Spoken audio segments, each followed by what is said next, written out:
From Doom Sentinels to Predator's Return, the first Spawn game in years, Marvel, DC, and Star Wars in gaming just dropped a week of chaos. So let's dive in before the next wave hits even harder today on Fandomentals.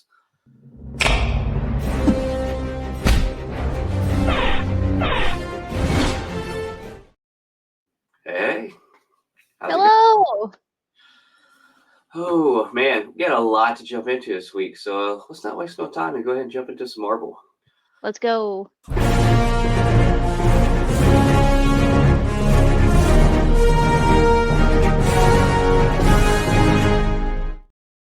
So, leaked descriptions of Marvel's CCXP footage shows the Fantastic Four in a high-stakes chase, Sue going in labor, and Silver Surfer on their tail. You want to kind of tell us the details of the scene that was shown? Yeah, absolutely. I would love to. So the scene actually hasn't been surfaced yet online, but we did get like a little bit of a poster.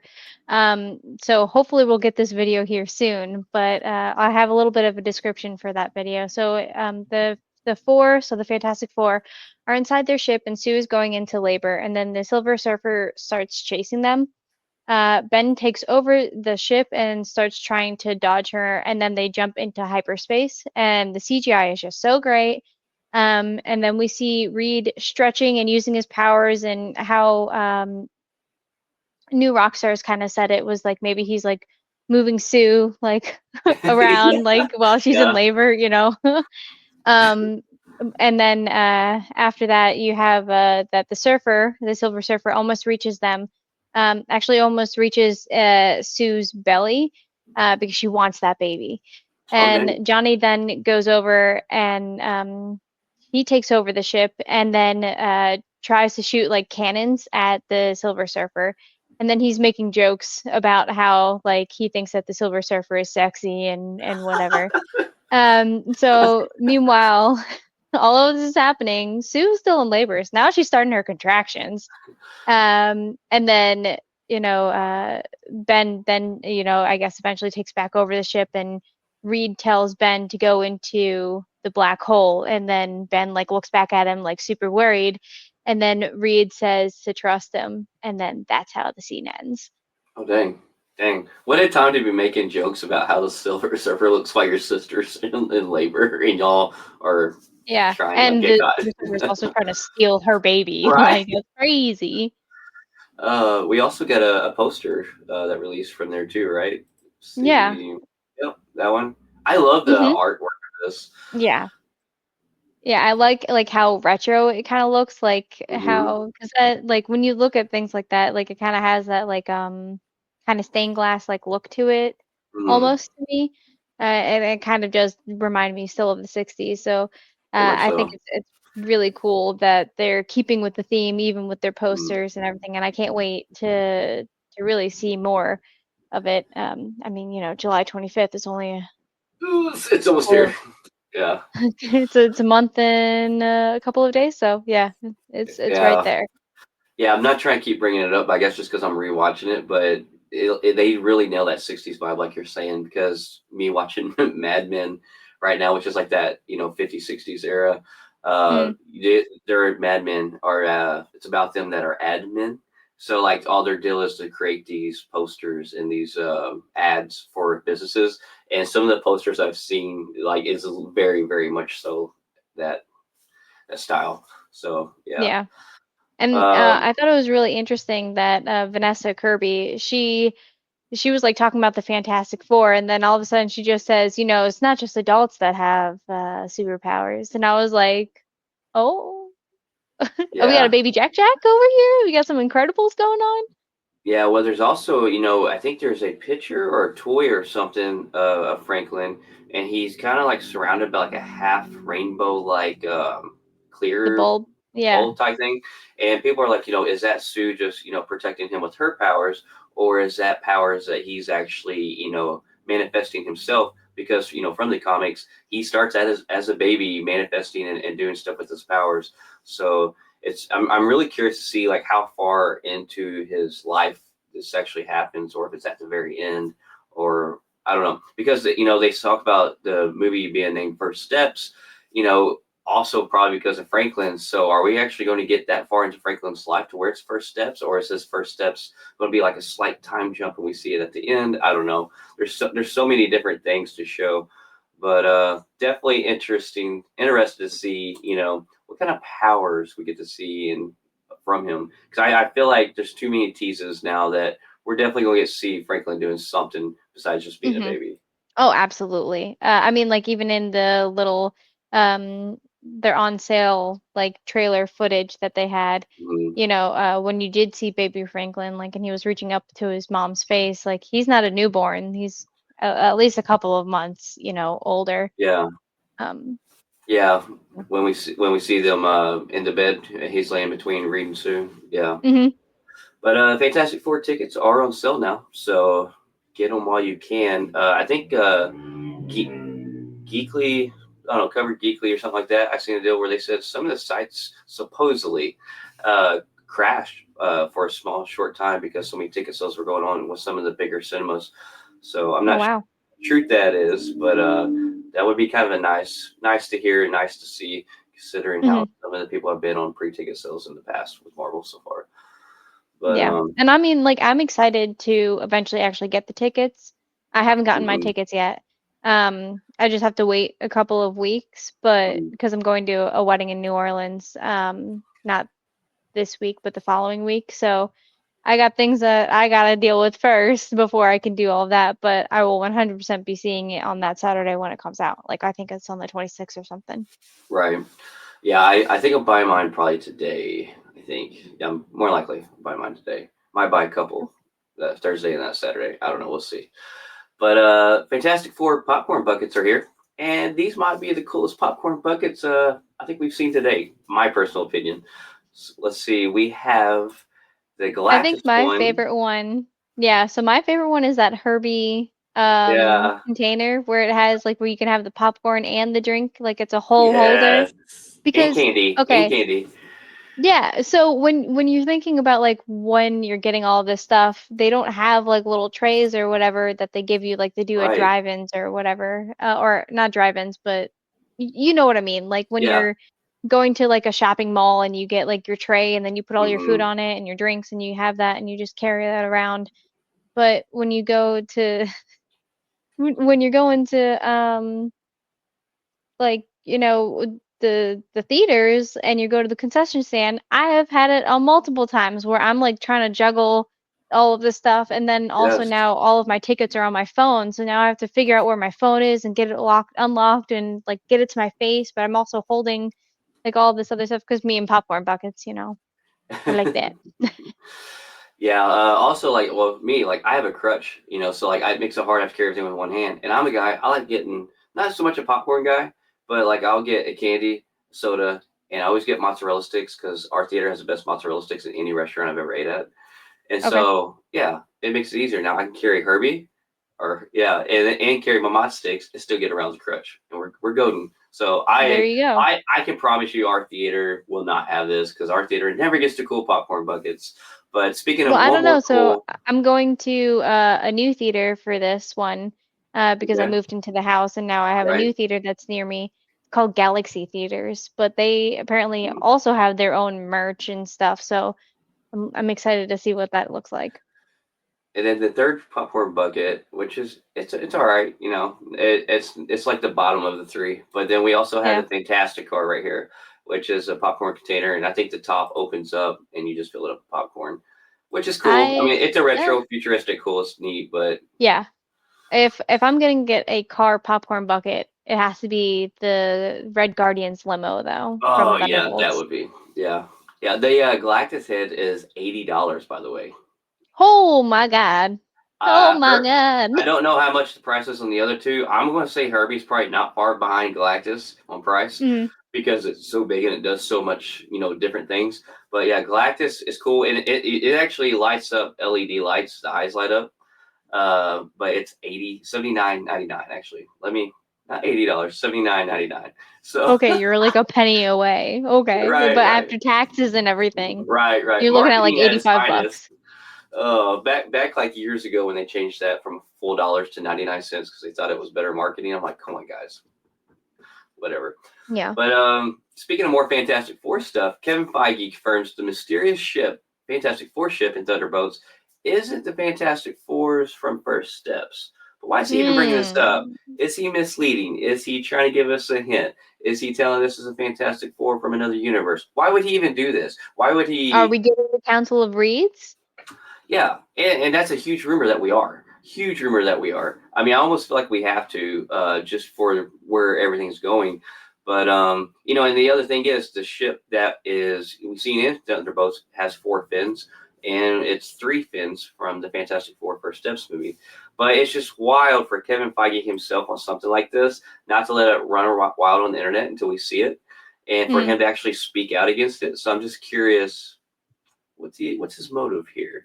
I You think know? that is also like just him speaking out about it does also have that same effect that it has people in a tizzy talking about it, you know? Yeah. So maybe that is his end goal was just to get That's more true. hype about it. Add more fuel to the fire. Here's Yeah, some for coals. sure. Right, right. But Ryan Coogler just confirmed Denzel Washington is officially part of Black Panther 3. The stakes couldn't be higher. There's so many people, and the theories are going crazy with who Denzel Washington's going to be. Yeah. There's that he's going to be a villain. There's Hmm. rumors that he's a character that's being created just for Denzel Washington to portray. That he Yeah. actually could be a hierarchy of, the line of T'Challa. Uh, Hmm. I don't know. What would you like to see him be? So I want him because of us knowing that Denzel had said last year at the beginning of this year that he is done with acting, that this is one of Hmm. his final roles, that I want it to be a one and done type character. Right. So to have him be in that lineage would be really cool. Hmm. Um, but I Flashback, don't maybe? know. Well, I'm Is that, sorry? were you talking about like maybe a flashback of someone from his lineage, or do you think someone's still Well, I alive? mean, like, you know, when they take the little bead thing and then they go into the forest or Oh, whatever? yeah, yeah, So, yeah. like, what if he's in there, you know, and that's how he's like guiding the next Black Panther Hmm. because he guided, you know, Chadwick Boseman to become the actor that he was with all the Right. classes, and I thought that would be really cool. Um, but I could also really see him being a really badass villain, and then us just having this like one-off Hmm. villain that we don't see again. So I don't know. Yeah, I would prefer him though as like the lineage. I think that would be really cool and really touching. yeah. I think it would too. I like that. Actually, that's what I think I would like to see. The beads, though, are tech beads. They're used for like technology. When they go into the Oh no, I ancestral meant the plane, the root thing in oh, when the they drink the seed. deal, Yeah. yeah, the plane that gives them the Black Panther power when they're on Yeah. like, yeah, yeah. Oh man, that means that we would get to see someone else drink that, and like, who would that be? Oh man, yeah, that would be exciting. I think that's a great idea to see him on an ancestral plane because, like, obviously he's what 70, I think, or 71, 72. So it definitely needs to be a one and done. And mad respect for the reason why he's doing it. Yeah. But uh, last on the list we have for Marvel is the first official photo from Avengers Doomsday shows a wrecked X Mansion. We have seen, leaked footage or leaked pictures of this from unofficial people, but we actually have a cinematographer that leaked this picture here officially without, that got the okay and the green light for Marvel to do it. Same scene we pretty much got to see from a different angle that were leaked from like drone footage. But it says with Avengers 5 still in production, the cinematographer that released this was Newton Thomas Siegel, by the way. And I don't know. I'm super excited for this. Like another thing with this that's been recently about the scene is Daniel Rickman has said that the Sentinels that we see, which are very comic and accurate from the '90s series X-Men, are actually now going to be controlled by Doom. And Doom is actually sending a team of Sentinels there to after that universe's X-Men to destroy them. Hmm. So yeah, I almost wonder now if we're going to get a scene because there's rumors that ship we might have seen might be the ship from the Marvels, and it might be there saving Monica Rambeau since she might be in that universe from what we've seen at the end of the Marvels, Yeah. and it might be one of those awesome badass scenes that we get from um, the OG X-Men characters, but in these comic accurate suits from this universe. And we just get to see Doom slaughter them, and like whoever's saving Monica Rambeau, was the Marvels or whatever, like barely escape from this, surviving, and they might take 2 or 3 of these X-Men characters when you get to see the rest of them die. Mm. Yeah. I'd So probably cry if that's what happened. Like, because I don't know, because I grew up with these X-Men, right? And I don't want them to right. just die. I'm finally getting them back, and you're just gonna kill them. Yeah, but I like we're fine on getting them back, but we know they're not meant to carry on to the New Mutant Saga. So I think we're going to, like we spoke last week, I think we're going to get a buttload of deaths. Like it's going to be A so many buttload deaths. of deaths. Yeah, like it's going to be a whole bunch of deaths, and it's going to be ones that we're not ready to see, but at the same Yeah, time, it's going to pay homage to what started a lot of the cinema world. I mean, in Marvel. yeah. I mean, like, so then that's also me being like, all right, well, I mean, we can have like all these deaths, but I want to still have a couple of them survive so that they can teach their next generation. Kind of like Sam Elliott and Nicolas Oh Cage yeah, with, you know, yeah. I don't know. I'm just so nostalgic right now, and I just can't see it. It's hard to let go. It's hard to let go. Hmm. Yeah, But it kind of wraps us up for Marvel this week. Great discussing DC. let's go.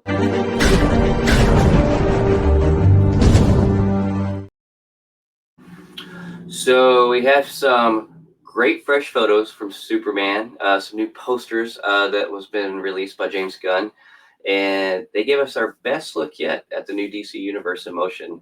They kind of released them as in like, here's the heroes, Mm. and then we get some releases of enemies and frenemies, he says. Oh, Yeah. And then we also get the press. So I thought that was really cool that they even like kind of, give a spotlight categories. to, Yeah. yeah, a spotlight or a category to, the press. It's not just heroes and enemies. And I also like how he kind of like teases some stuff in there, for us. We're using the word frenemies. So that means we're going to get some betrayal in this. We're going to get some gray areas. And speaking of gray areas, James Gunn, like 2 hours ago, posted a thing saying happy birthday to Frank Grillo. But in his post, he's like, not everything's good or bad. He's like, colorful or dark. He's like, there are gray areas. He's like, and there's not more of a gray area person than Frank Grillo playing Rick Flag Sr. He's like, Okay. so yeah. And then he led into saying a happy birthday to him. So that really also just kind of teases a lot more about his character, what kind of lines he's going to be on for this movie. I'm so ready for this movie. Oh my god! Like I'm getting more and more excited the more and more we see. Yeah, what's your thoughts on these posters? You like these? Yeah, I mean, like I'm really excited to see Nick Holt as Lex Luthor. I think that's Mm, the one that I'm really looking forward to seeing out of all of yeah. them. Or yeah, no, okay, yeah, no. Stand by it. I'm gonna stand Okay. by it.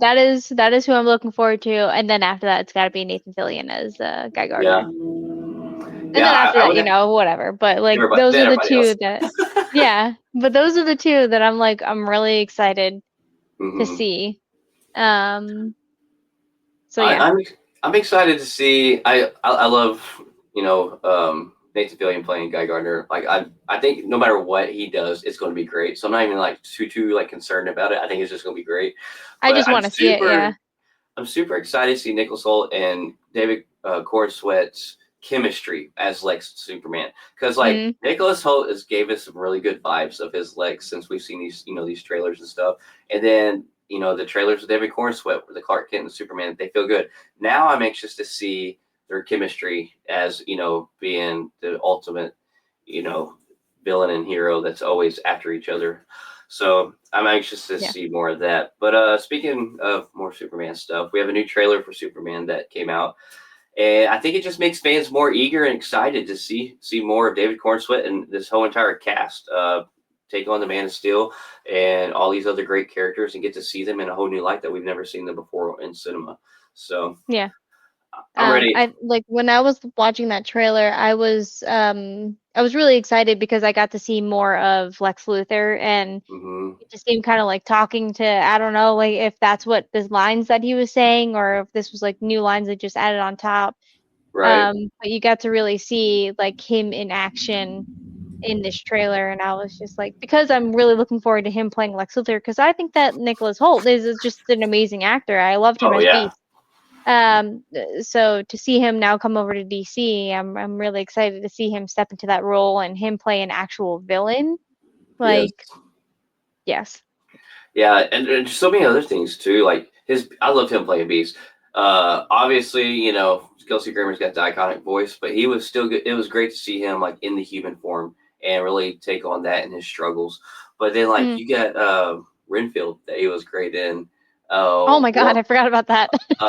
Did you ever watch Warm Bodies? He was the zombie that she was like trying to bring back to life and turn back human too. I remember seeing a trailer for it and being like, Mhm. okay, so it's another zombie movie. Just like I'm like, oh, it's just another zombie movie, and Well, I it's like just a watched like zombie Shaun of the love Dead or movie. something. Yeah, I know. And eventually I'll probably watch it, but I don't think Mhm. maybe I watched some of it. I don't remember. I can't remember if I watched it or not because I vividly do remember scenes of that movie, and I don't know if it's because it's a trailer that I'm thinking Right. of or Yeah. what it is. But yeah, it's almost here once again. Same month as Fantastic Four. So July once again is going to be insane. So, Yeah. but more on Superman. James Gunn confirms Superman is officially complete, and like I said, we're just eagerly waiting for July 11th to get here. And here's Some the of us more eagerly than the others. yeah. But yeah, here's this post on was it Instagram? I think he's talking about our last visual effects shot's been finished and dropped. Superman. No, the check What's mark is X. that? Yeah. Okay. There's so many different platforms. I can't keep them in line. But So good. yeah, we actually have the confirmation that's 100% done because a lot of these we hear about reshoots. A lot of them we hear, oh, there's doing some last minute stuff, and we really don't ever hear like 100% completion. I will say, like, I do truly admire all of the itty bitty steps in the process that he keeps everybody up to date on socials. Like, he's not afraid to keep everybody updated on everything, no matter what stuff that may be. So, it's good. Has he said anything about Clayface though? Okay, maybe not everything, but you got a point. You got a point. Um, maybe he's just waiting. He don't want it to override the Superman hype. He wants to get Superman out there, and then he's gonna start. I think, yeah, so I think that he promotes his stuff very well, is what he Yeah. does. And because he did that with Creature Commandos, now we're Mhm. seeing him doing it with Superman. He did a little bit with Supergirl because we already know that for sure is happening. It's taping, it's continuing. Um, did he do anything for Lanterns? Or Uh, was he the one that Not shared yet. that set photo? Okay. I don't think it was him. I think it was some other people that were some Okay. official photos that were released, but I don't think Yeah. it was personally him yet. I think Okay. he's been like a lot of his focus has been on the Superman. I got a feeling once Superman's out, maybe for 30 days, I say we're going to probably see James Gunn releasing, I think, a lot more stuff. And I don't think it's going to be as focused on one thing. I think it's going to be a plethora of Lanterns, Clayface, Supergirl, and stuff like that. Hmm. Just because they're all a little further out, so he don't have to really focus on one. He kind of tease a lot of the stuff that's going on with them. Yeah. But And he already has, like I said, with Supergirl, so. right. Speaking of Supergirl, rumors swirled that a major DC cameo could appear in Supergirl, Woman of Tomorrow, and I Mm. think this is from My Time to Shine. Hello, is that right? That's Um, teasing I this can't this rumor. I can't remember who was teasing it, but I'm pretty sure it was My Time to Shine Yeah. Hello, yeah. But they're teasing that maybe David Cornsweet actually will start off the movie as a big cameo in this movie, opening actually her ship door and Mm. saying hello. And that's kind of like the big tie-in to the first, him being the first movie, and just really showing the continuity and how just heavily tied in these stories are all going to be. Because also, I think, James Gunn's talked about Superman, Supergirl, Wonder Woman, and Batman are going to be the four strong pillars of this new DC universe. And Mm. so that's kind of where we're at on that. But yeah, all of our DC stuff was pretty much Superman this week, which is kind of expected. I mean, it's right around the corner about Sounds to come out. super.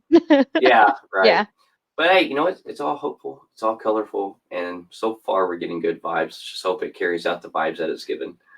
Mm. But ready to jump into some Star Wars? Let's slice it up.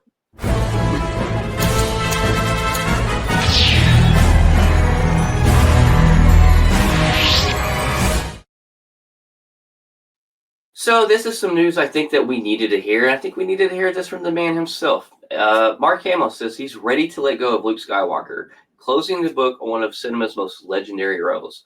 He's like, Mm, it's time for Star Wars stories to be telling other stories and get away from Luke Skywalker completely. yeah. We all agree, I think. I think we're all agree. We just need you all to do them right. That's the issue. Like, give us that same feel from that same universe and take the cues of the things that we all love. But also, I know it's easier, said than done. Star Wars fandoms are Star Wars fans. I feel like it's some of the worst freaking fans to please. Don't get me wrong. They're the hardest to please. Yeah, they are. Yeah, like honestly, there's some legit reasons why you should hate on some Star Wars stuff, but then I feel like there's a lot of unnecessary hate that's thrown out there to some of the Mm, projects that's been done. yeah. But yeah, I'm glad Mark Hamill like actually literally stepped out and said this, and maybe it kind of gives people. And I think there is a certain amount of fans out there that's really holding on to that Skywalker saga still, story, and wanting maybe to continue on, hoping that it will be done differently or redeem itself where they thought it might have went wrong. Yeah. I But maybe mean, this will give that closure. Give them the closure. so the Skywalker saga, because at the end of the last film with hmm Rey, she called herself Rey Skywalker, hmm and nodded to like the hologram of Luke, I think. Um, Oh, the Force Ghosts. yeah, Yeah. so like if you're still looking for that Skywalker saga, it does continue. It's just like yes, she isn't of blood, and if you really did enjoy those, she has said that they are still trying to use her and they don't really Right. know what to do with her right now. Um, so if you're looking forward to that, then you have Ahsoka 2. Anakin is supposed to be in that. hmm Like Ahsoka season 2, so you still do have Skywalker tendencies in there. Sure. Um, so you have a couple of choices if you're still like really thriving for some Skywalker. I don't know. I also am like you that I'm just like I'm ready to move on and get Yeah. some new things and make something new, which is why I'm so excited, cautiously excited for Starfighter. Yeah. Also, insiders say Dave Filoni and Carrie Beck are the top choices to take over Lucasfilm as Kathleen Kennedy prepares to step down. I'm so confused. I don't know who exactly the insiders are on this, but this rumored around a while back that there's going to be someone taking over Star Wars and she's getting ready to step down. Then she went public and said, "I'm not going nowhere. I'm not stepping down." And then that Yeah. was like 2 or 3 months ago, I believe that was said. And then here we are again. Insiders are bringing this back up, saying that she's preparing to step down. I don't So, know if she 100% has the option not to step down. I think that mm, Lucasfilms, there are like heads of every organization. So right, if you're not doing the job that they want you to do, and Star Wars has kind of been up in this right, flail, and she does have these like new three movies underneath her belt as sure, where she's trying to take it, and we didn't really enjoy those. Some people did, some people didn't. It's kind of mixed bag, but as yeah, for like her saying that she's not going to step down, I don't think that's up for her to say. Like, right, I think you can say that I don't want to step down. Cool, but you're yeah, not the end all be all head, you know, yeah. person.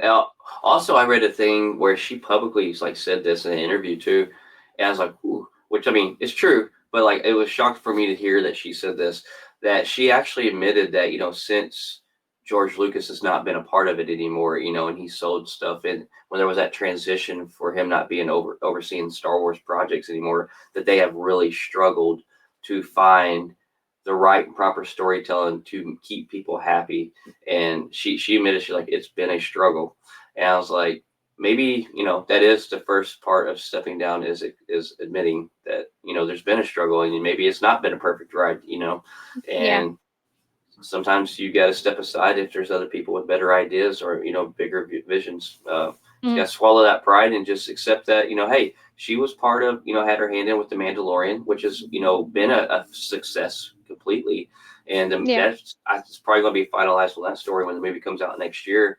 So I mean, there's highs and lows. I mean, she's not been all bad, but it's like you said, she may not have a hand in being able to saying if she's going to stay or step down, but sometimes you got Yeah. to Yeah. And I mean, that doesn't mean that they might not keep her on as somebody to kind of do others. like still talk to whoever does take over. Maybe it'll be like a co-situation. Um and Yeah. we'll see how that all plays out. Yeah, because I guarantee you, like that sounds super reasonable and very probable because they're not just going to like shun her from all that she's done for them because it's not like I Hmm. said, there's been successes in it. So, speaking of Starfighter, as you mentioned a while ago, Mia Goth has actually officially joined the Star Wars galaxy, and Sean Levy's Starfighter, which is adding star power to a mysterious new saga.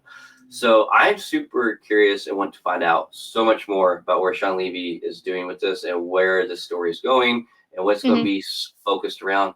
Obviously, I think it's kind of obvious that Ryan Gosling's the main star. He's probably going to be a starfighter, but that's literally all we know. Like we don't Yeah. know the time era this is going to take place in. I don't think we don't know any other story besides Nope. a starfighter that this is going to be about, and I'm super super excited to see more.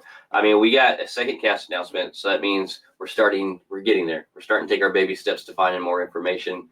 So hopefully some more stuff will come out here soon. I don't even know if the story is actually fully written yet or fully finalized. I don't know, it's So Sean Levy though. So yeah, he doesn't waste time. He mm-mm. doesn't waste time. I mean, he moves pretty quickly on stuff. So, Yeah.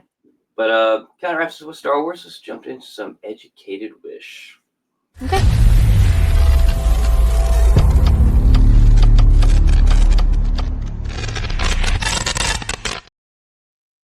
So, love it or hate it, Disney's Lilo and Stitch remake just overtook Sinners to become the number two highest grossing film of 2025. Yeah. So, obviously, it's doing something. I mean, it's making money.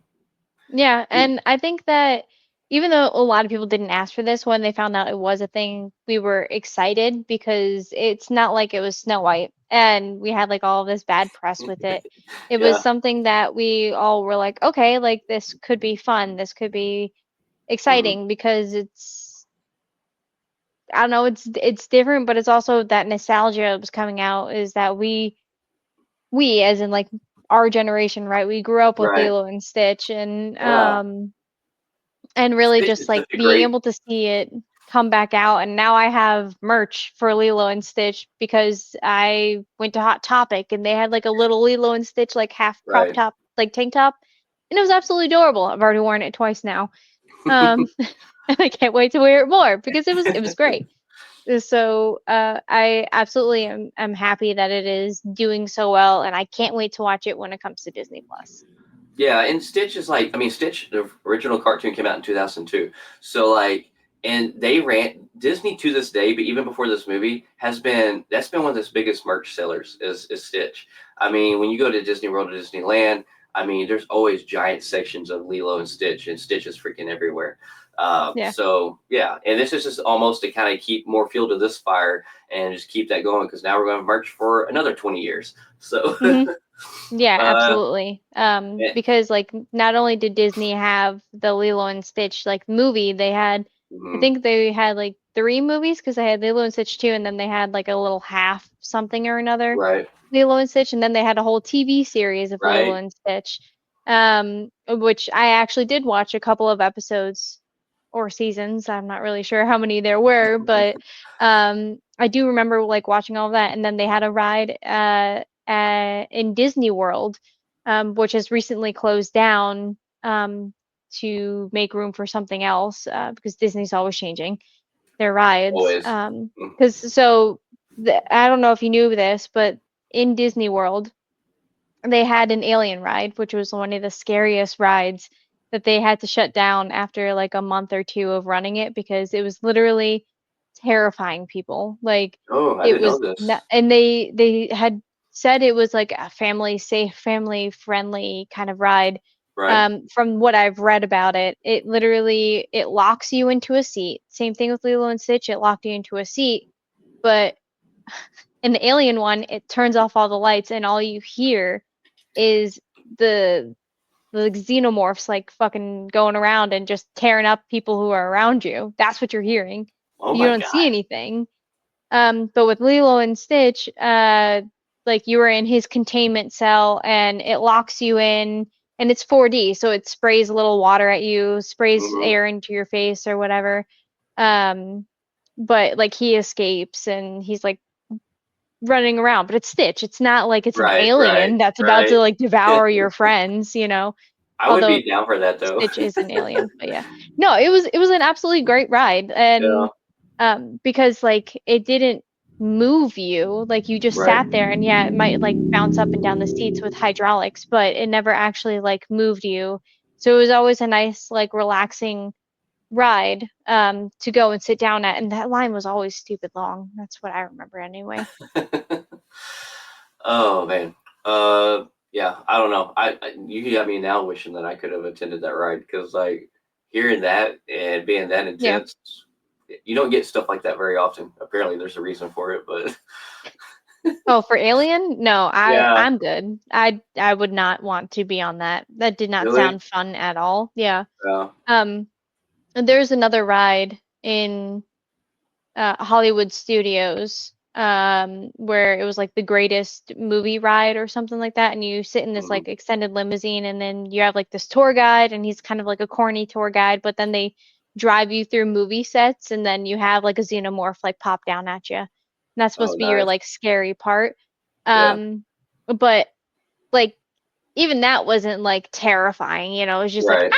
And then you're like you're good because then like the right. car like goes away. So On I to the don't next know. scene. I wouldn't want to be just sitting there listening to people getting torn in half, like as a child. But yeah, not as a child. Maybe they should put like an age restriction on that ride, or something. Yeah. I don't know. But speaking of terrifying things, the first trailer for Black Phone 2 teased a chilling return, and a terrifying new story begins this October. So I did not get around to watching this trailer. Did you see it? No, because I've never seen Black Phone 1.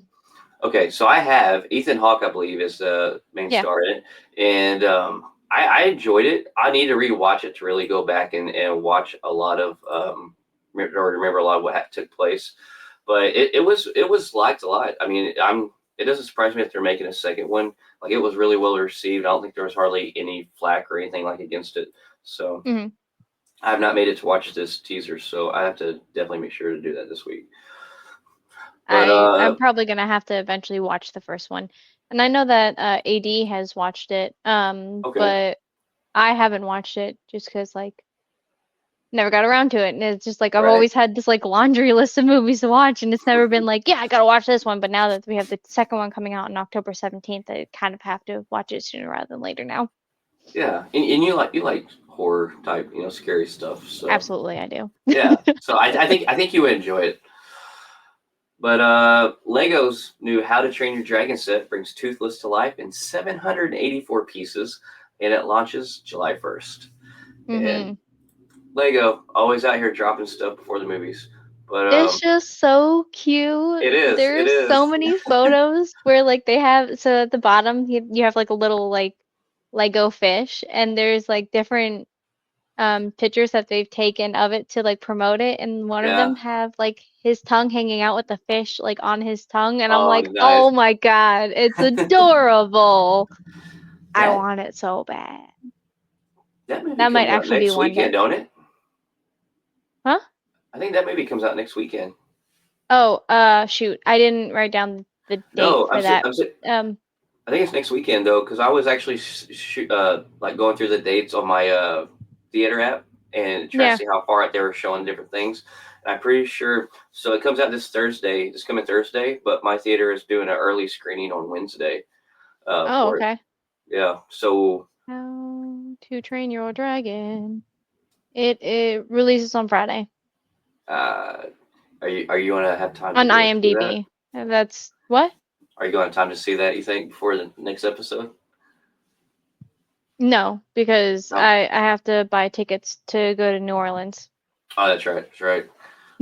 That's definitely a lot more fun than How to Train Your Dragon. So I have to go to a wedding, and I'm very Yeah, happy to be going to this wedding. But AD just started the new job, so yeah. Oh money's a yeah. little bit different right now.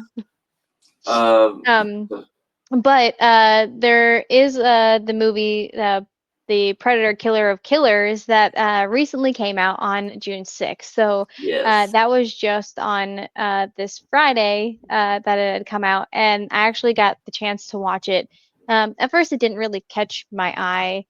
Um, uh, because like it kind of started out a little bit slow and I didn't really know Yep. where it was going, but then holy cow, it picked up because there was blood everywhere and it's animated, so it's not like gruesomely gruely, um, but They don't it hold was back though.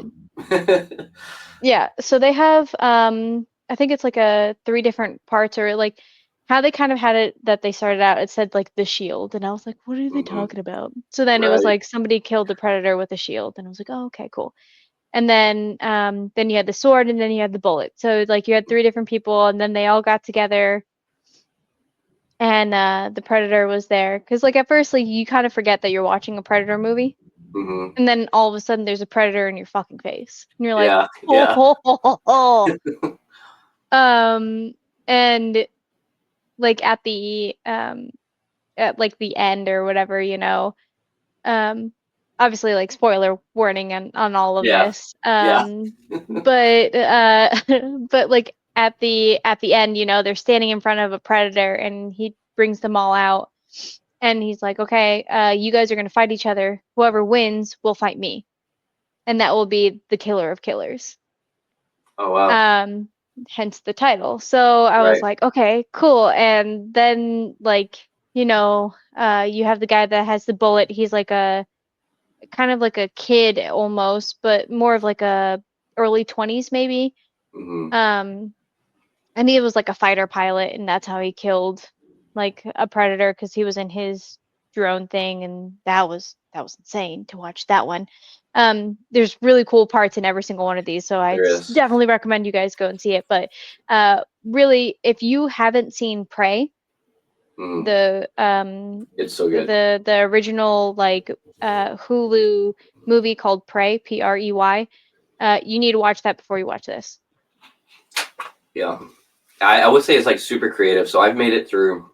So where I paused it at is as they walk into the Coliseum, like arena type thing. Mm, So I will say it does start a little slow at first, and but soon as the first story ended, and you see that, I was like, okay, it's got my attention. mm, And I think it's super creative to see that all three of these people, by the way, take place in different time eras. We go yeah, back to the 1800s, we go back to samurai, we go to 1942 during the World War II. And so, yeah, like, all of these people have been taken from different time eras and been frozen in cryogenics. And they actually now are keeping them on a ship from these different time yeah. eras. They had Mm-hmm. these collars around them. I was like, wow. Immediately, as the stories went on to each person, and I seen them like coming together and they're getting ready to walk out, and obviously that's where I stopped it.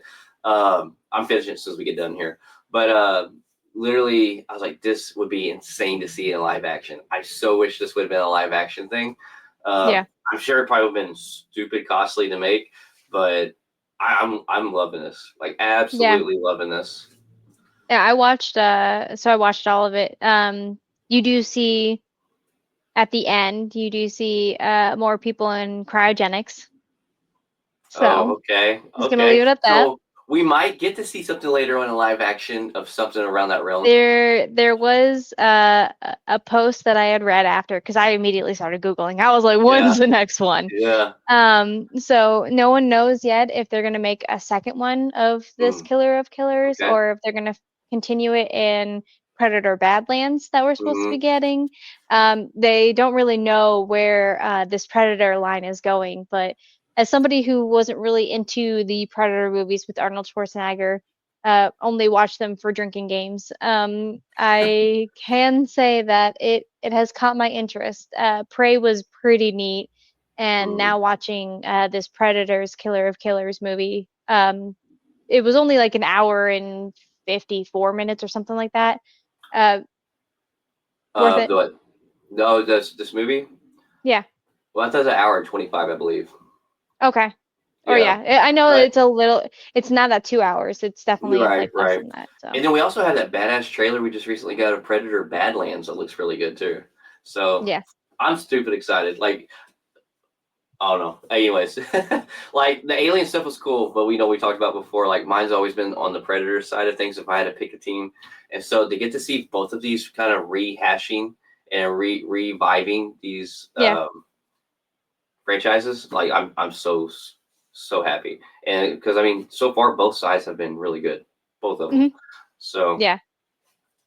Um, um, but next on the list is that Jaws at 50 dives deep into the legacy of Spielberg's shark thriller, with the director himself actually leading the retrospective. So, um, so Jaws turns 50 this year, and Steven Spielberg himself is going to be in this documentary. And like it comes out on July 11th on Disney Plus and on Hulu. And this is a documentary that's going to be made by National Geographic. And like Steven okay. Spielberg straight up said, like, this is the only like actual documentary that I'm recognizing for Jaws for Oh this wow. 50th anniversary. He said that there are supposed to be other documentaries that are going to be coming out for it because Hmm. Jaws is just that movie. It's Right. that movie. It's a It's cult iconic. classic, right? Yeah. Yeah, and because we got Jaws, it really made or broke his coming up story of Steven Spielberg's coming up story. And now, because it was such a huge success, he Mm. has continued to make successful movies and really believed in himself. Um, so I think it's really cool that we're getting more of a background on how Jaws happened. They had like a little trailer that also came out with this, and like in the trailer itself, they had said that like more than half the times than not, like 90% of the times, sharks did not work. Hmm. Like the main part of Jaws is the sharks, and Right. sometimes they just wouldn't work, and like they had to figure out how to do it, and they didn't have CGI back then, so Right. it all had to be realistic. And oh man, I think I can't wait. Like I can't wait to watch it because I loved Jaws I, growing up I with will. it and everything. I will watch this. So I will. I will say unpopular opinion. I never could get into Jaws, but I've seen them all. Right. Because my Okay. mom was a huge fan of Jaws. Like that was one of her. She was very choosy and picky and wasn't a big movie watcher at all.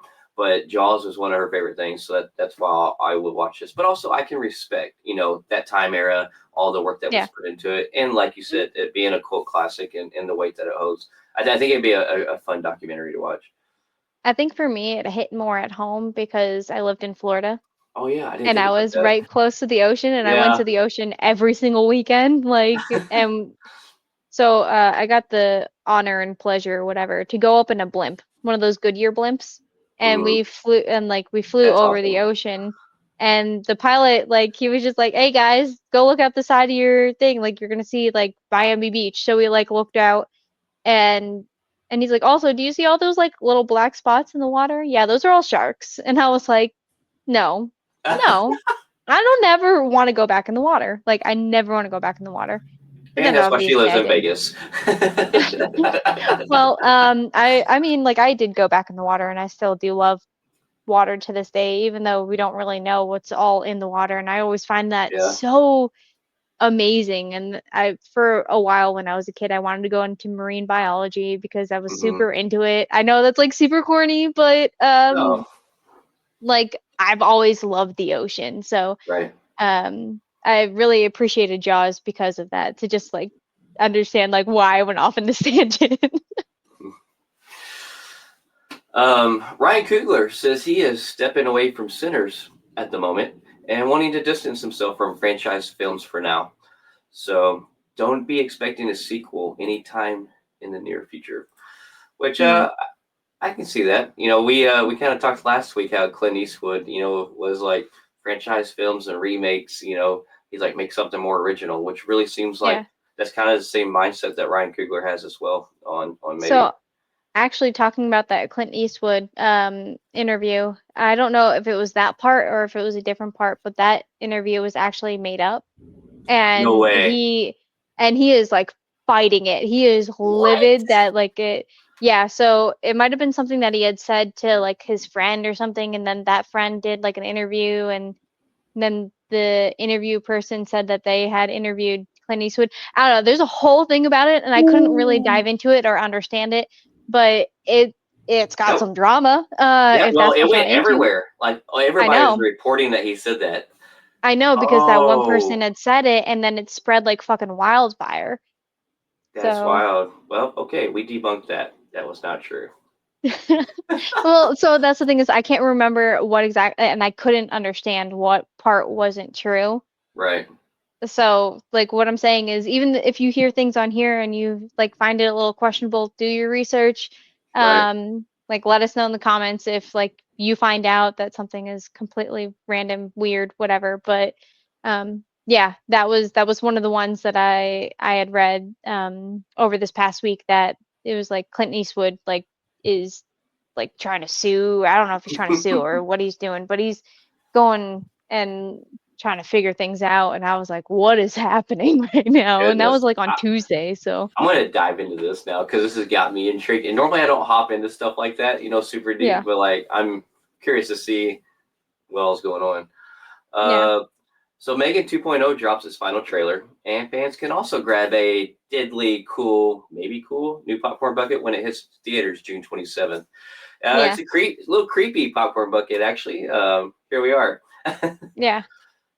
But Um, it makes sense compared like to what she is. So yeah, so I don't know if you saw the final trailer and everything too, that came out with this popcorn bucket, but um like it it looks good. Like they kind of like steer into the skid is what I want to say a little bit, that they know it's kind of corny a little bit, and yeah, um but now there's another android in this trailer that's like trying to get to Gemma, and in order to get to Gemma, they have to kill Katie. And the whole reason why Megan is a thing is because she's there to protect Katie. So now it's robot versus robot. Um, yeah, it's day and it night difference from the first one. Like the first one, I enjoyed the first one, yeah. and then I'm definitely gonna see this, and I will probably go to theaters to see it, but but like literally when I seen that trailer, I was like, oh my god, like there was no gradual evolution into a sequel. It was here's Megan, the first one, and then here's Megan 2.0, day and night. I mean, day and night Well, yeah, difference. because at the end of Megan, she died. Like, Right. Yeah. spoiler, I guess, if you haven't watched it. Yeah. Also, what are We've you been out doing long with your enough. life that you haven't Right. watched it? But like how does she come back? And like and then in the trailer you got to see a part where like Gemma is wearing the armor, and like Hmm. you hear Megan's voice and say like, all right, I'm gonna go ahead and take over, and she's like, go for it. And she starts Yeah. beating the shit out of some dudes, and I was like, yo, what Yeah. this is crazy. Yeah, and she wants a taller, stronger body. So like you're not even dealing with the same visual of Megan that we got from the first one too. Yeah, yeah. But we get I'm excited for that one though, because like yeah, I like that they like had her like kind of doing her dance like kill moves kind of thing. yeah, Um, I'm just really looking forward to this. With it being coming out in June 27th, and then you have the following week being Jurassic World, and then after that you have Superman, and then after that you have Fantastic Four. So, I might not be seeing this one in theaters, but I do look forward to seeing it when it comes out on streaming because I know it's going to be worth the watch. yeah, for sure. Something that I'm not about, but it's the first poster for Five Nights at Freddy 2 is here, teasing a December return to the animatronic horrors. But yeah, I don't know. The first one just didn't do it for me. There's a huge fan base out there for Yeah. this, so I'm sure there's a hmm lot of people excited. What's your take on Five Nights at Freddy? Or is it kind of so I had said it before is that I didn't enjoy the first one. The second one looks more like something maybe that would be interesting, but at the mm-hmm. same time, like was I only I never played Five Nights at Freddy's. I always Same? watched people on YouTube play it like Yeah, PewDiePie. Yeah. Because I thought it was hilarious to watch people like get jump scared all the time because I can't do those kind of games, but I enjoy watching people get scared. I don't know, that's just me. Um, but the poster, they had a couple of, I think, posters come out as well with like the other newer animatrons that are going to be in this one because Hmm. every Five Nights at Freddy's they have new animatronics that like try to kill you. Okay. So I didn't, I don't know, man. Like I enjoyed Willy's Wonderland because it was Nicolas Cage fighting robots that were I still need to see animatronics. that. Oh my God. That's on my list. Like No, you like told me to add it to the list. It's still on there. Nicolas Cage doesn't say anything the entire film. Like not a word. I At don't all. know like how you do That's very that. unlike Nicolas Cage. Yes, but he still is very much Nicolas Cage in this film. So, if I wanted to get a second animatronics movie, I would have wanted Willy's Wonderland too, because God damn, that was hilarious and it was so worth it. Well, you never Um, know. Nick Cage, he may bring another one out 5 years from now. So, yeah, I don't know, I don't know. But speaking of movies that came from, or they're making movies out of like video games, however you want to see that. Sydney Sweeney, we said it the other day that she was doing this split fiction movie, and it finally landed at Amazon MGM. yes. So I haven't played this game, but I have only heard good things about it, and I remember talking about it before it came out and Hmm. saying this looked absolutely beautiful here on this podcast, and now they're making it, and it very much was a success. I actually have a friend, Danny, who was playing it, and she's just like, it's absolutely breathtaking. Really. And now Ah, they're making a movie out of it, so I can't wait. the still shots, like when you showed the still shots for like before the game came out, like I remember like I don't even really play games as we've spoke about, but like just the pictures of that game makes me want to play it because like Yeah, they're so visually appealing. It's insane. So vibrant, so colorful, and like I don't know, it just looks great. So to see it also on screen, I'll definitely see this. yeah. But Final Destination was actually becomes the franchise's first film to hit 200 million. And it Wow. now it comes home on June 17th, so just a couple of days away. Warner Brothers actually hasn't confirmed the date or actually announced the fact that it is coming out, but it is on Apple TV. I saw that you can pre-order it. It doesn't have a date of release yet, though, so take that with a grain of salt. But Final Destination Bloodlines, man, it's just doing its thing. It's doing well. So this next thing was probably the most intriguing thing that caught like threw me off when I was going through the list that you put together for this week. But I'm probably going to like dig into this because my curiosity is spiked. Oh, you But need to. It is entertaining. the wild true story behind Houston's turkey leg hut involving arson, bankruptcy, and weed is now becoming a docuseries. So Yep. you care to like tell us a little bit about this?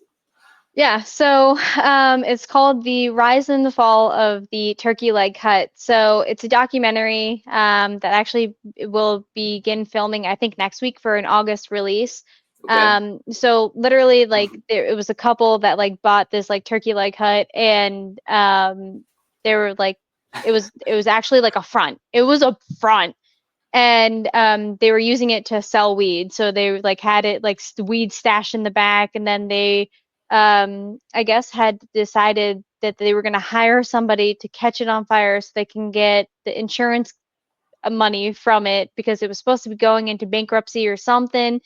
And like it was a wild story, and I can't wait to watch it because this is right up my alley. When I tell you that I love documentaries, this is what I'm talking about. Why do I feel like I this is going to be up the realm of Tiger King series? I mean, it, it's in Houston, Texas, it's I did not know that either. Oh man, I don't know. Like this is the one thing when you, I'm not gonna. So when I went to look for pictures for this, I literally got a little sidetracked, started going down a little rabbit hole. I was like, oh man. And then this picture had like another little clip it with it. I'm like, oh. And then finally I was like, get off of it. You have to check this out later and get the rest of your pictures. And I can't wait for you to read about it or even just watch it because I know that we're gonna have so much to talk about with this one. Shoot, we might do a little like episode just after it's done. I don't know. We'll see. We'll see how that goes. Yeah. I figured the next one is probably something you're the most excited about. So All right, the latest Wicked trailer is here. It's good, and it takes us back to Oz exactly like how you want it to take you back to Oz. You know, we finished the last movie that was a part one, and it left you wanting more. And New Rockstars did a really great breakdown of it, where they didn't spoil the ending for you. So if you haven't seen the Broadway. We did our own little breakdown, but we spoiled it a little bit too because Blake asked some questions and I had to answer. But you know, New Rockstars actually did a breakdown for this trailer, did really well, where they talked about how Linda, you know, her dress was like pink and now it's kind of turning into blue. And actually, why the story of why the slippers are actually silver in this one rather than red. The heels itself are little tornadoes. There's just little, you know, tidbits here and there. We're finally going to see Dorothy. You know, we got a little clip of that. So I can't wait to see how this comes out. I mean, I already know it's going to be good. What am I it saying? looks so I good. can't wait to watch this in theaters because this, yes, I will be seeing this in theaters. I don't care if I can't get my hair done that month or whatever. I don't know, but like I will be going to go see this. So I would say, like, I enjoyed the first one, and as you said, like I've not seen the Broadway play, so I don't know the story, and I love the first one. This one looks like I'm gonna love it even more.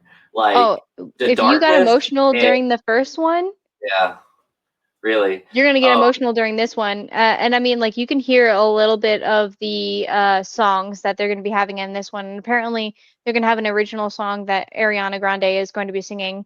Um, so I don't know about that one yet, but I know mhm, all of the other songs. You know, like the first one, they had the Wizmania uh, original song that they had Eliza Mendel and Dina Mendel, sorry. And oh God, what's her Chicharowicz?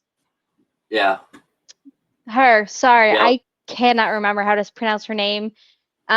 Yeah, but like with the two of them, they came out and did their own original song, which was like awesome. I don't think that we're gonna see them again during this one, but I'm excited to actually hear the For Good, the um God damn, like so many songs. Just Yeah. like immediately after watching this trailer, I was like, I need to go listen to the soundtrack right now. So, question. So, when you get to see the from the waist down of Dorothy and them, at the Wizard, do you think that's actually how we'll see Dorothy in this, or do you think we'll see a full blown person playing Dorothy's face? I Because think we're gonna have to you know how see, Judy Garland is such an iconic person, and yeah. I think if they showed Dorothy's face, it could go 50-50. People can embrace it and love it, or people can it could be so split and divide I because think of as who they long as they chose. don't try to CGI her face on top of somebody else's Oh yeah, face, I yeah, think we'll be okay. Like yeah. as long as you know, like we have, because I do feel like we will see Dorothy's face, just because of like how it's supposed to play out.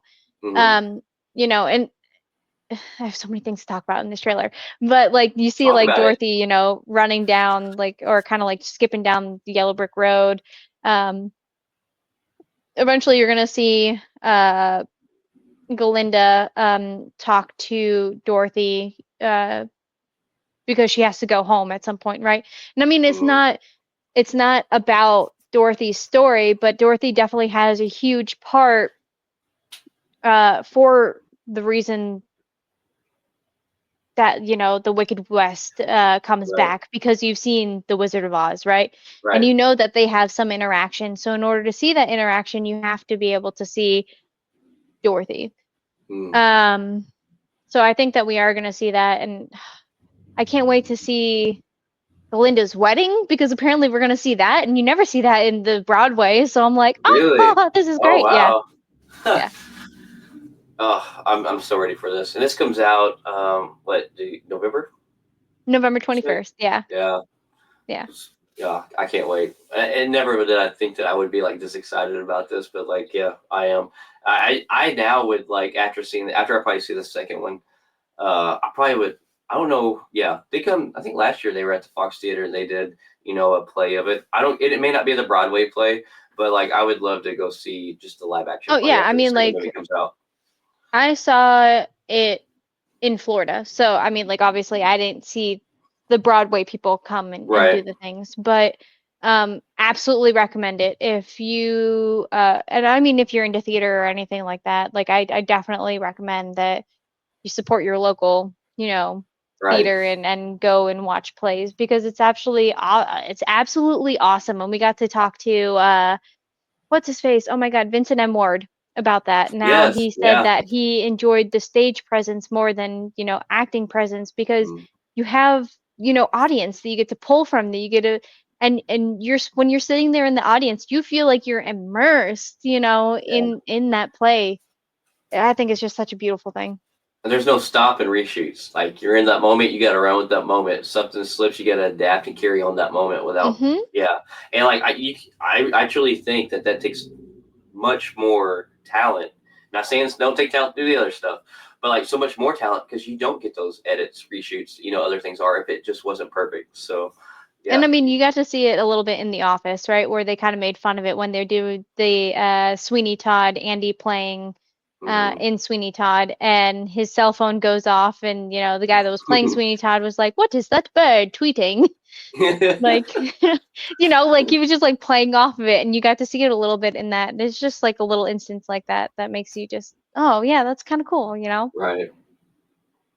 But speaking of Broadway, our very own Tom Felton is reprising Draco Malfoy, but it's not the way that you think. It's this time he's going to be in the Broadway production of Harry Potter and the Cursed Child. Okay. So, a little bit of Harry Potter news, and I'm like, okay, like I loved him as Draco Malfoy. You actually felt like he was the villain, like you hated him. So I'm happy that, all of the kids of Harry Potter are now kind of doing their own thing. Yeah. So I'm That's great. excited. I'm excited for him to be able to do that. I've never read the book of the Harry Potter and the Cursed Child, but Hmm. so I don't really know what the background of that is, if it's supposed to be when they're older and doing whatever, I assume. Especially if Um. Tom Felton is still playing Draco, because he's Yeah. no I could. longer a I child. I could be wrong, and I may be Mhm. completely way off base here. But isn't this about like when Harry Potter has a son or has a kid? I don't know. Like I I know nothing about Harry Potter and the Cursed Child. I'm gonna be honest. Yeah. Um, Harry Potter's not my realm of strong things, but for some reason I thought I heard that, but I could be wrong. I could be completely way off base. So, my eye is acting up, and I'm sorry. It's tearing oh up. We're no, good. I'm good. yeah, you get super emotional talking about Harry Potter. Could be a Apparently, like yeah. it pulls at my heartstrings. No, that was Something else still that pulls at my waiting heartstrings. over.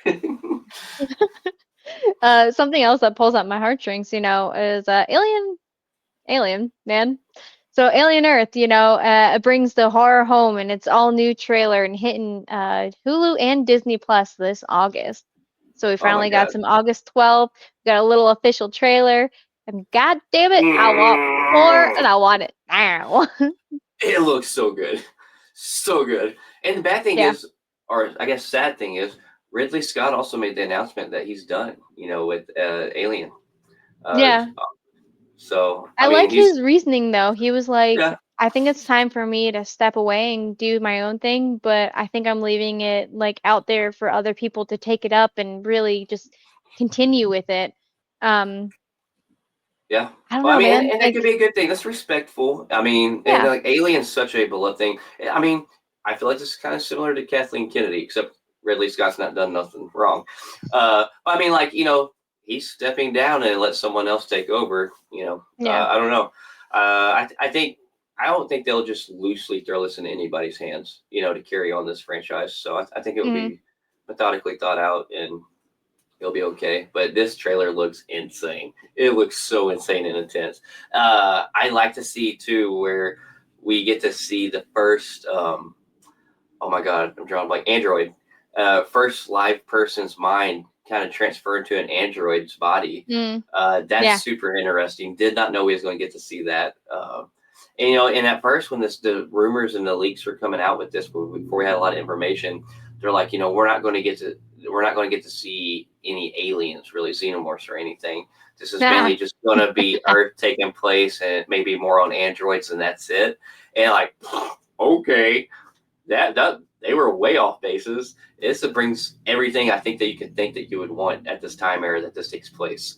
But the Yeah, trailer they're is showing intense. you like the evolution, and we got to see that with when they did their Earth Day, um, kind of Yes, presentation. yes. They had the every day they had a new one come out about the how an alien is made into a face hugger, and then the face hugger goes into chest bursters, and then they have like chest bursters in like little cryogenic little cells, but it's not really cryogenic cells, it's just like a little storage area. So little do they know is that they have little baby xenomorphs that are about to like destroy this crew.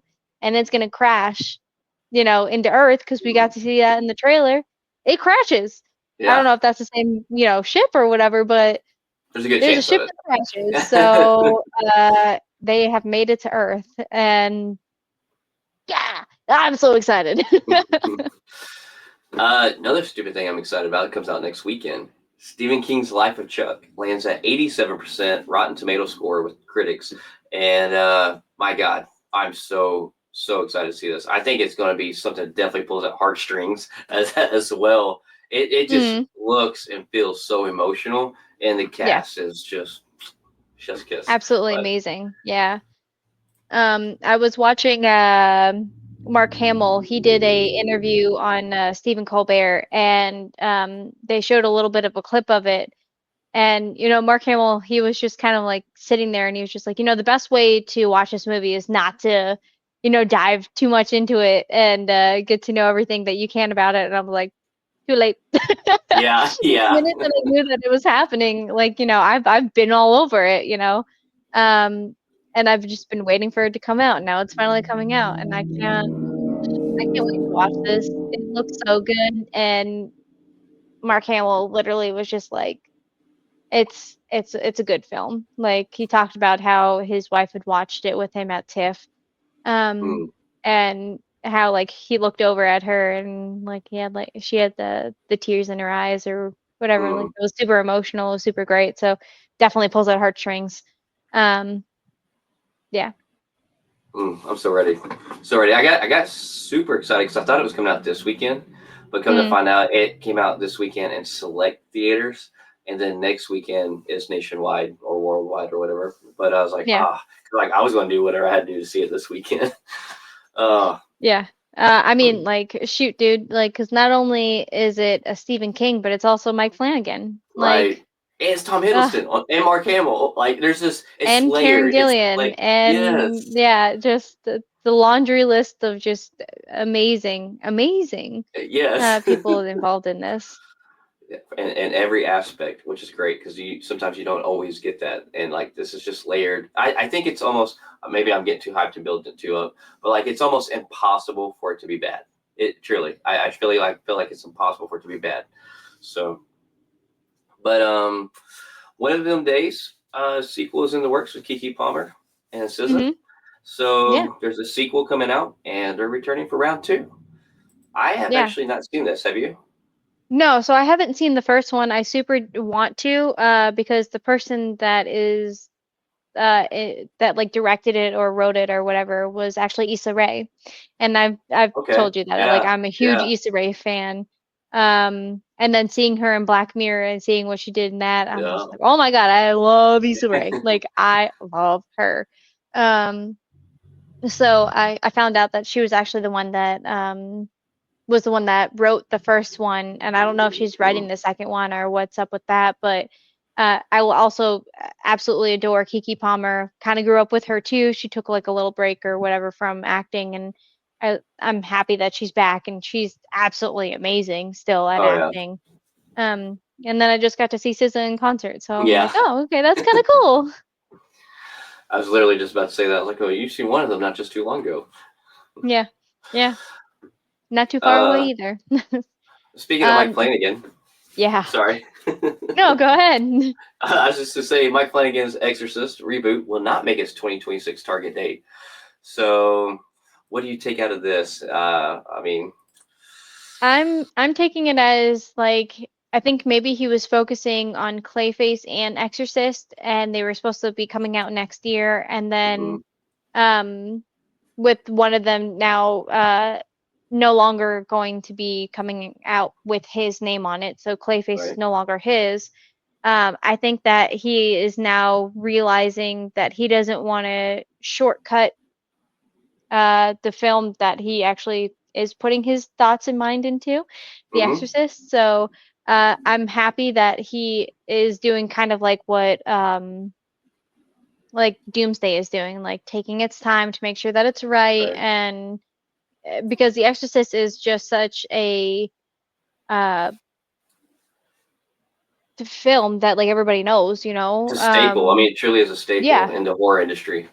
exactly. So like if you don't do it right, like it's gonna look terrible. I don't know. Right. Like people are gonna be like, what are you doing? And Hmm. I mean, Mike Flanagan has a very specific way of doing things, and I'm really happy that he's taking his time to figure it out. Yeah. No, for sure. Because once again, another guy who does almost no wrong. So, I'm sure there's good reason for it. So that makes sense. Like what you think. I think you're probably spot on for that. After shelving Saw 11, Blumhouse now steps in to revive the franchise and promising a fresh creative direction, possibly. So they have acquired the rights of Saw. And Hmm. do you think they're going to do another long run of this, or No, okay? no, I feel like what they're gonna do is that they're gonna use their rights to put him in another movie. You know, like and make like a Oh, different kind of movie. I'm hoping. okay, I don't know. like a This is just blended Tay crossover talking. type thing. Okay, that would be interesting, and that would kind of give it a complete, fresh, better direction. And I Yeah, mean, honestly, if you did a crossover and that crossover blend ended up being so successful, then they were able to run 6 more movies off that storyline, knowing how they do with horror. If they're successful. So yeah, yeah, no, I didn't even think about that. I like that. That would be great. Um, yeah. I mean, but that's just like Tay, just like spitballing here. Is that yeah, I like that's that. what I would like. I don't want to see another 30 Saw movies. For the love of God, please no. But like, what if you had like serial killer versus serial killer, and this is now where we're at. I don't know. Yeah, I feel like that could be really interesting, except for especially with Bloomhouse. Bloomhouse and Neon are or an A24 really. yeah, But those three are like the big top ones for me. Although Bloomhouse has been letting me down with like Happy Death Day and yeah. a couple of other movies. But for the most part, Bloomhouse is like if I see Bloomhouse's name on something, I'm like, Give it oh, a chance. Yeah. yeah, yeah, 100%. That's who I am. But Ryan Reynolds is producing a heartfelt John Candy documentary, and it's set to Oh, debut at TIFF this September. So how do you feel about this? Because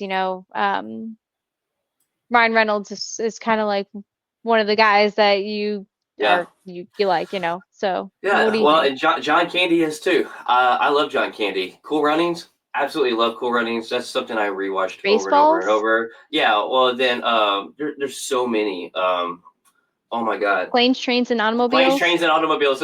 Yeah, that's what I was about to say. John Candy is one of those from my childhood. Like he's one of those we watched a lot of his stuff from my childhood, and I'm stupid excited about this. I think John Candy's legacy deserves all the recognition it that can be put out there and done well. I think Ryan Mm, Reynolds puts a lot of passion and care into things that he makes.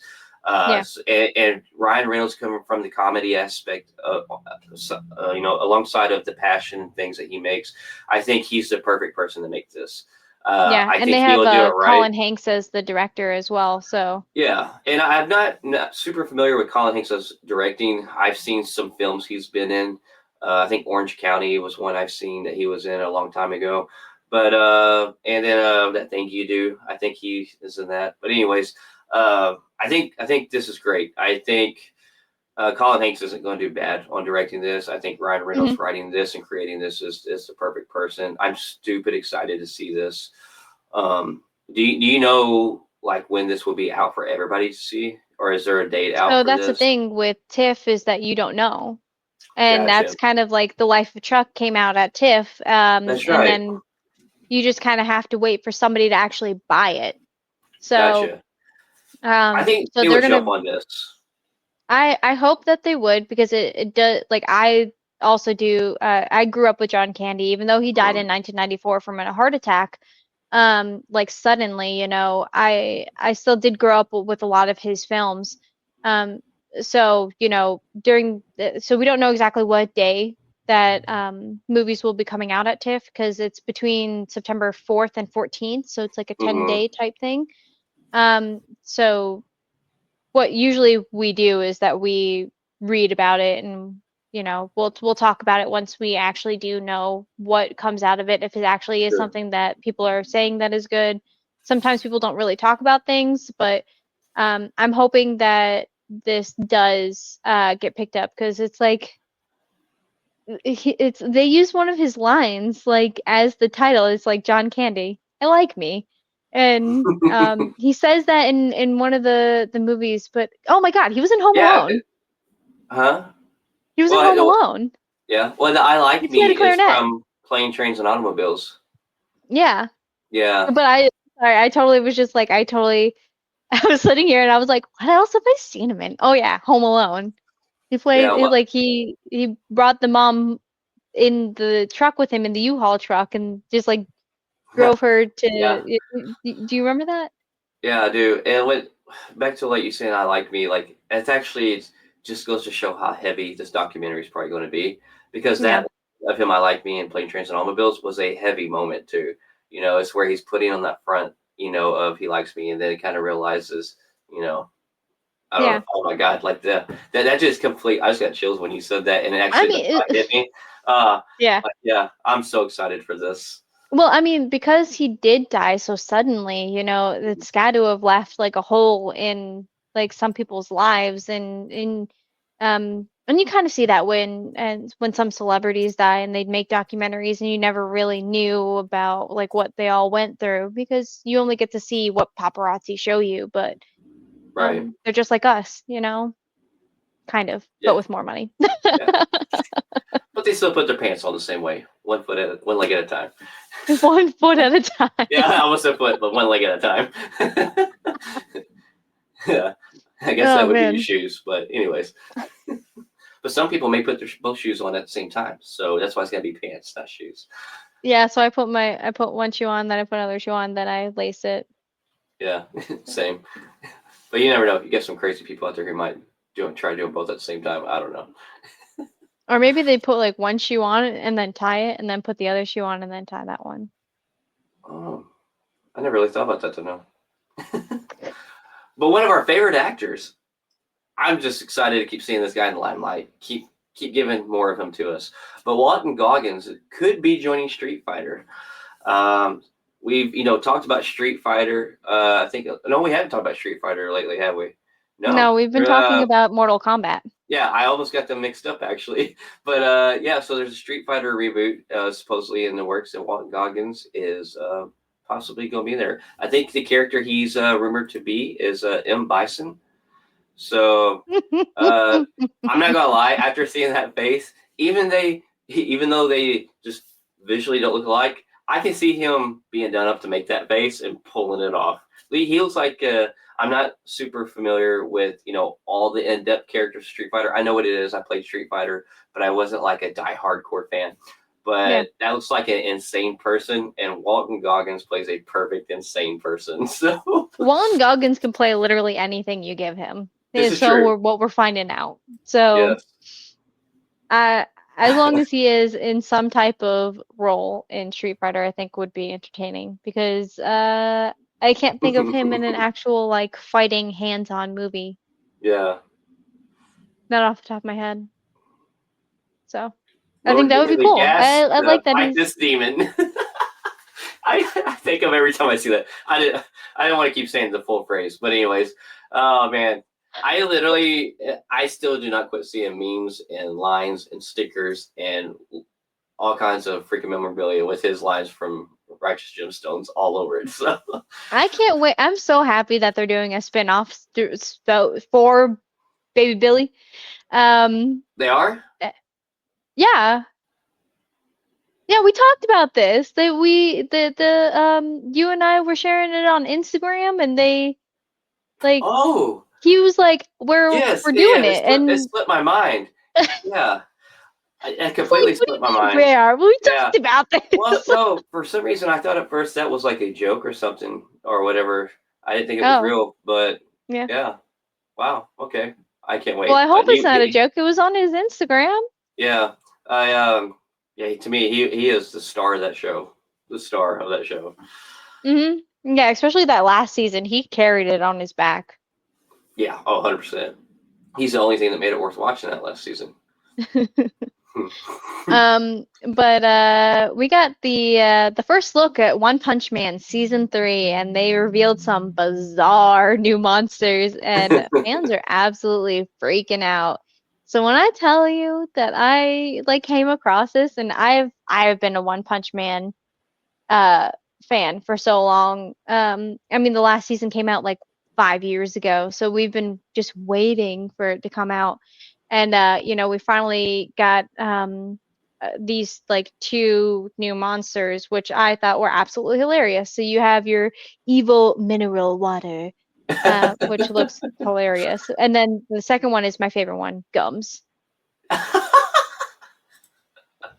So the whole thing with One What Punch the Man is you're hell? not really, so I don't I'm know if not. you're really okay, cool. So One Punch Man is literally what it sounds like. He is a man that like he goes up to something and he just punches it once and it's dead. Like it's obliterated or whatever. But like he's so lackadaisical and he's just like, I don't wanna be a superhero. Like and like he has this kid that like has only seen him do like the fighting and is like super enamored with him and just like starts asking him and pleading with him to like make him like his prodigy or whatever. Hmm. And but like so you remember like our interview with Nicole Sullivan and how Hmm. she was just like ah like Yeah. Yeah. when it came to talking about Chigo, that's exactly how One Punch Man is. Really? Yeah. Okay. It's Huh. just oh I guess if I have to. There's another villain over there that I have to go fight. I'm like, I guess I'll go fight it. That's Like it is, hilarious. it's great. Yeah, absolutely enjoy it, and I'm so happy to know that they have a season 3 coming out in October. Um, because I've been waiting for a while for this one. How long has it been? 5 years. Oh, geez, geez. Yeah. Wow. Last on our list for Educated Wish Entertainment, and this is just a little fun fact, but the Direct is teaming up with Comic Con International for the Ultimate Comic Con Cruise giveaway. They did not do this for the first year, but yeah, you can win a ticket. So our friend Richard Nevins of the Direct, he's one of the senior writers, and he's actually been a guest on the show before. But he is the one that had a heavy hand in making this happen between the two companies, and now you can win a chance for two, I believe, to go on this.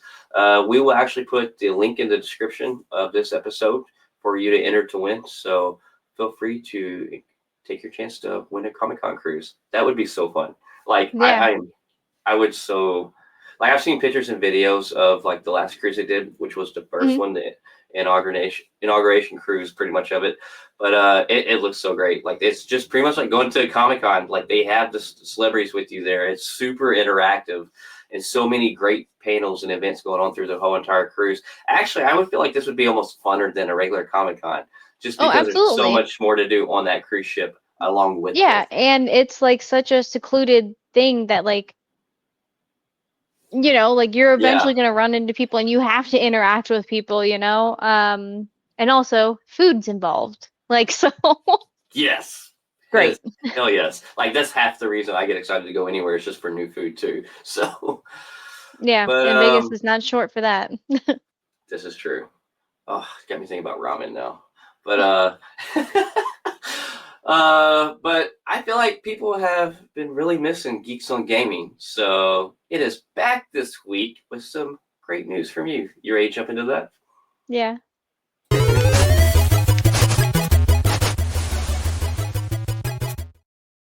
You got me over here all giddy, like excited to talk about gaming again. Thanks, dude. That was a great intro. But so okay, so there's a couple of really cool things that happened this past week, while we've been away from Geeks on Gaming. So one of the things is the PlayStation State of Play, which happened on the 4th of 2025, and they revealed like a couple of titles, did some really cool trailers, and it looks absolutely amazing. They announced some stuff for this year, they announced some stuff for next year. If you haven't looked into it, I absolutely if you're into gaming, I absolutely say that you should, is what I'm trying to say. Mhm. But the one thing that came out of it that I really want to talk about is Marvel. So they have a game called Token: The Fighting Souls. Um, Oh wow. and when I tell you that this game looks ridiculously insane, it does. So they had an official trailer that came out at this State of Play, and it's a 4v4 kind of like tag team fighter game. Mhm. They only have, I think, 8 players that they've announced thus far, and in the trailer you get to see a little bit of all of them. So you get to see Captain America, Iron Man, Miss Marvel, who's like stretchy. You get to see Spider-Man, Star-Lord, Ghost Rider, which looked really neat, uh, Okay. Doctor Doom, and last but not least, Storm. So this Oh, is coming to PlayStation 5 and PC. It's in Japanese, so when you're watching the trailer, it's Japanese like spoken to you or whatever, but you had like subtitles to read. But it gives me like super Street Fighter meets Tekken tag vibes. I want Um, this. I want so it. yeah, so I mean, like, because it's very Japanese in nature, like that's where the Street Fighter really comes out. But the Tekken tag, because you're like fighting as one person and you tag out the next person to like come do like their like whammy whatever moves. Right. Um, so it looks just absolutely great. So I can't wait to see more about that. Um, but yeah, we don't have an exact date yet. We just know it's coming out in 2026. So I got a feeling with Storm being in it, you're probably buying this. Or Um, no, no, no. No, it's not your no, so typical style of games you play. right, so the more styles of what I play is more adventure based, Right. and because Destiny is keeps coming out with like new seasons and stuff, and that's more of what I like. I like that I can play with my husband, but also have that storyline to play. Right. And that's what really reels me in is puzzles and so like puzzle games and story-based games. So when you have the two of them combined together, like Lego, that's why I like Lego so much, is because it's a story puzzle game. Right. Just a little backstory about me. But yeah, no, I used to play fighting games when I was a kid, but I get frustrated and I button mash. Uh, oh, So okay. it's Gotcha. not, not I am not the type of person to play this, but I mean, it absolutely does look great. Not taking that away from it at all. I'm sure that there's going to be some really cool competitions because they have like EA Sports as like competitions, and I think that that's probably going to be the next thing that you're going to see it at. Gotcha. Um, but another piece of gaming news that didn't come out of the State of Play, but I wanted to talk about it because I was like, oh, that's so cool, is 007 First Light.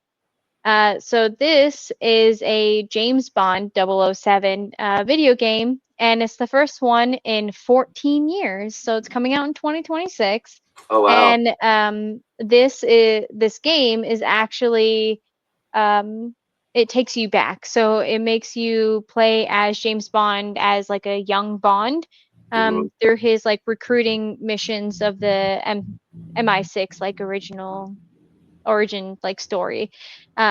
So like a lot of people are speculating like if this is the new Bond, and because we don't really know who the new Bond is yet or Mm, anything like that. And now all of a sudden we're getting a new Bond game. right. Like there's a lot of speculation, but Hmm. nothing's been announced as to what this means for the Amazon Bond. Right. Yeah, and I wonder too, like if they went with a younger deal, with a younger story of him, just so they Hmm. could anybody to visually look like him, because our new Bond is going to be a new Bond carrying on, and it's not going to be a origin, because the last Bond games was Pierce Brosnan, right? Like, I think so. Yeah. yeah. So, and that who that current Bond was at that time, so that's why they look like him. So maybe this was their way to still do a Bond game, but then also not be tied to the visuals of what his face looks like with the new Bond where Amazon's going. Yeah. Who knows? I mean, like Yeah, we don't really know. Because we are supposed to have Pierce Brosnan theoretically rumored to be in this yeah, new Bond movie. Like maybe it is a younger Bond, and they were just throwing us off the scent at first, and the game actually is tied to it, like how all the other games have been. So I don't know. right. We shall find Who out. knows? Who knows at this point? But the last gaming news that we're going to talk about is the Nintendo Switch 2. It has officially launched. It is $449. It's kind of a little bit hard to find. Um, I definitely recommend that you look it up online to see if your local GameStop has it yet. But also there are some Nintendo Switch, I think, online or Nintendo Online rather, has like a couple of them as well. But the issue that like you're going to be running into is if you don't pay attention to the price that it is, Walmart is Hmm. already upselling them for like $800. So just beware of what you Oh are my God. getting. Yeah. And like it's super hard to find overseas, so just keep that in mind. When you're look at the price, make sure you're getting what you are expecting to be getting. Ooh, the price is insane. But yeah, that's it for gaming. I heard you got some con spotlight for us this week as well. We do. So let's see what we got going on.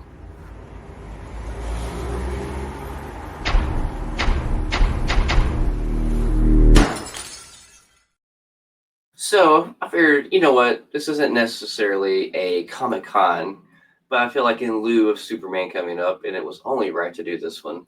But the 2025 Metropolis celebration is set to honor Superman with celebrity guests, panels, and heroic events all weekend. This is actually like not far from me at all. I think it's an hour drive for me. Oh Yeah, wow. yeah, and I think I don't know if I'll be able to go to this or not. I may try to. It depends what my weekend's got going on. But you're going to have Dean Cain there, which is the Superman I grew up on, Superman and Lois, I think is what it was on TNT. Then you Okay. also have Michael Ironside that's going to be there. He was in X-Men, First Class, Star Troopers, a whole bunch of movies that you've seen throughout the years. Let's see, you got, I don't know if I say his name right, Anais Fairweather, maybe is how you say her name. I probably messed that up. Forgive me if I did. But yeah, she played Supergirl in DC Superhero Girls. And we have one more, which is Odette Annable, which was the Reign Supergirl. So yeah, a whole bunch of them. Four of them is going to be there. Like this is at the Superman Museum that takes place in Metropolis, Illinois. It's June 13th through the 15th. And it's they have a giant Superman statue. I think it's like 20 foot tall. It stays out there year round. I mean, it's like Wow. crafted statue. And Mm, at Christmas time, they throw a Santa hat on them. But it's not a huge place, but it's definitely worth going to see at least once in your life, especially with mm, it being in the city metropolis. It's definitely don't when you go to Metropolis, Illinois, do not expect it to look like Metropolis you see from the comics. Because I promise you, it is far from it. It is nothing like that. No Okay. skyscrapers that large, and yeah. But Also, like still, Hannibal, where it was kind of like all. yeah. I would compare Metropolis, Illinois, to be more like a Hannibal than a Metropolis from the comics. So Okay. yeah, but they got some pretty cool panels. They have a schedule up on their website you can check out. One of my panel event slash pick that I would pick that sounds fun. It kind of caught my eye right off the bat was archery with Green Arrow and Wonder Woman and axe throwing with Thor. That just sounds fun. I don't know if it's. I think it's legit archery shooting and axe throwing. I don't know the Yeah. safety of this. I don't know what danger might be involved, but it just sounds like fun. Well, they'd probably have you sign waivers and do everything that you would Yeah, normally do for axe throwing, I'm sure. and archery itself.